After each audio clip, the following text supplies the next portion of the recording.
the end of the street till its lights switched on and blinded her. It barreled towards her with a sound like a bull.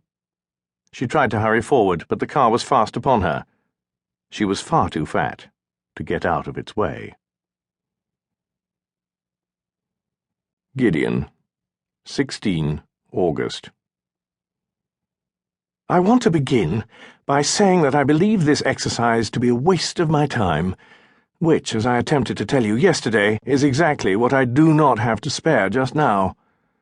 If you wanted me to have faith in the efficacy of this activity, you might have given me the paradigm upon which you are apparently basing what goes for treatment in your book.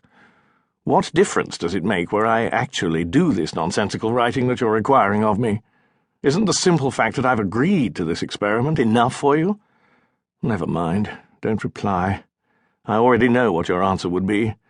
Where is all this anger coming from, Gideon? What's beneath it? What do you recall? Nothing. Don't you see? I recall absolutely nothing.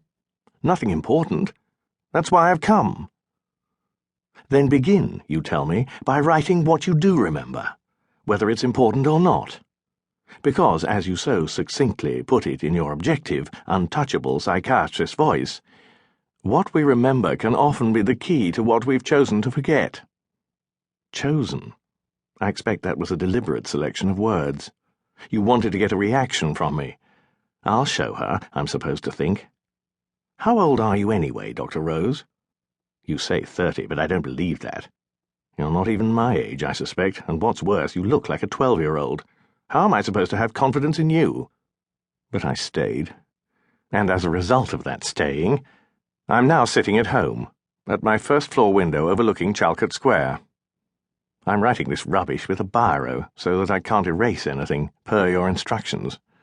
I'm using a loose-leaf notebook so that I can add where necessary if something miraculously comes to me later. And what I'm not doing is what I ought to be doing and what the whole world expects me to be doing. Standing side by side with Raphael Robson, making that infernal, ubiquitous nothing between the notes disappear. Raphael Robson, I can hear you query. Tell me about Raphael Robson. He's a place to start. Your mind is giving you the place to start, Gideon. That's how this process is going to work. But Raphael isn't the beginning, I inform you.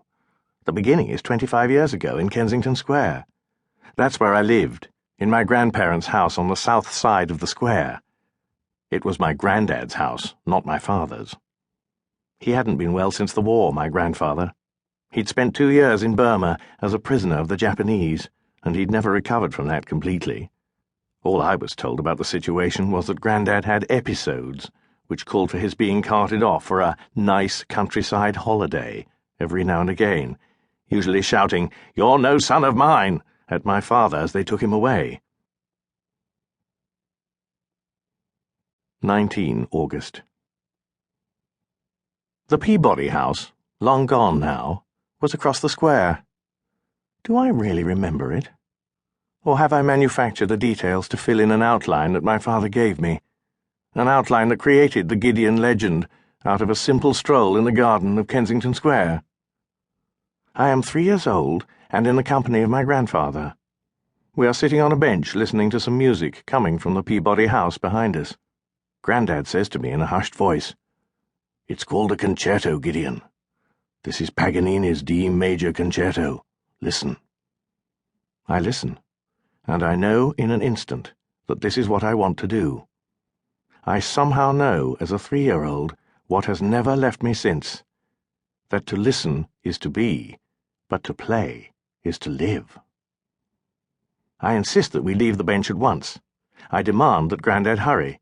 I lead him to the Peabody House, which is where the music is coming from. Up on the first floor we find the source of the Paganini concerto. One of the bed-sitting rooms is the dwelling place of Miss Rosemary Orr, long retired from the London Philharmonic. She is standing in front of a large wall mirror, and she's got a violin under her chin and a bow in her hand. She isn't playing the Paganini, though. Instead, she's listening to a recording of it, with her eyes closed and her bow hand lowered, and tears coursing down her cheeks and onto the wood of her instrument.